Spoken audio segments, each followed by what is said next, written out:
Julian Alvarez নাকি Lautaro Martinez, কাকে রেখে কাকে খেলাবে শুরুর একাদশে, তা নিয়ে বরাবরই মধুর সমস্যায় পড়েন লিওনেল স্কালোনি।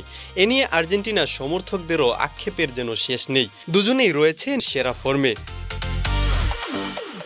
বিশ্বকাপে এবার আর্জেন্টিনার জন্য সবচেয়ে বড় স্বস্তি হচ্ছে ইনজুরি কাটিয়ে দলে ফিরেছেন এমিলিয়ানো মার্টিনেজ।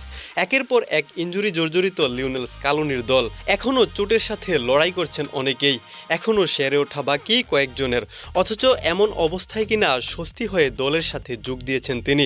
শুরুতে ইনজুরি নিয়েই দেখা যায় তিনি অনুশীলন করেছেন, তবে এবার যে টিম মেডিকেলের কাছ থেকে গ্রিন সিগন্যাল পেয়েছেন বিশ্বকাপ খেলার জন্য, এটাই তো এখন সবচেয়ে বড় প্রাপ্তি।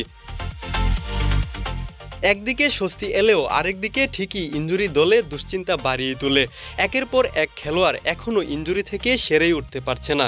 ১৬ তারিখ রাত পেরিয়ে ভোর ৭টায় খেলতে মাঠে নামবে আলজেরিয়ার সাথে, অথচ সেই ম্যাচের আগে লেফট ব্যাক নিকোলাস টাগলিয়াফিকোর ইনজুরি ধরা পড়েছে।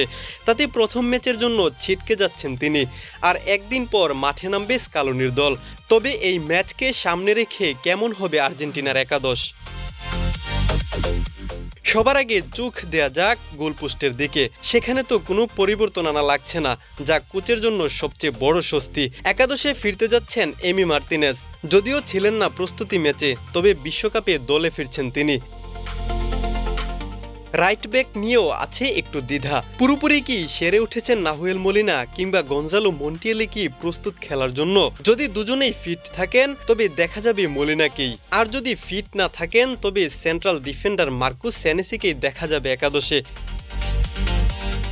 এদিকে লেফট ব্যাক নিকোলাস টাগলিয়াফিকো ইনজুরির জন্য ছিটকে গেছেন ধরে নেওয়া যায়। শেষ পর্যন্ত যদি না থাকেন তিনি, তবে চোখ রাখা লাগবে ফাকুন্দো মেদিনার দিকেই। আপাতত এমন দ্বিধার উইং ব্যাক নিয়েই যেতে হবে আর্জেন্টিনাকে। এদিকে ইনজুরি কাটিয়ে প্রথম ম্যাচ থেকেই মাঠে থাকার কথা ক্রিস্টিয়ান রোমেরোর। তিনি থাকলে দুশ্চিন্তামুক্ত থাকবেন কোচ, আর সাথে লিসান্দ্রো মার্টিনেজকে দেখা যাবে একাদশে। যদি না ফেরেন তিনি, তবে নিকোলাস ওতামেন্ডি ফিরবেন দলে। মাঝমাঠে কোনো পরিবর্তন নাও দেখা যেতে পারে। আমেরিকা বিশ্বকাপে থাকবে সেই কাতার বিশ্বকাপের মিডফিল্ড ত্রয়ী। অ্যালেক্সিস ম্যাকঅ্যালিস্টার, এনজো ফার্নান্দেজ ও রদ্রিগো ডিপোল থাকবেন মাঠে।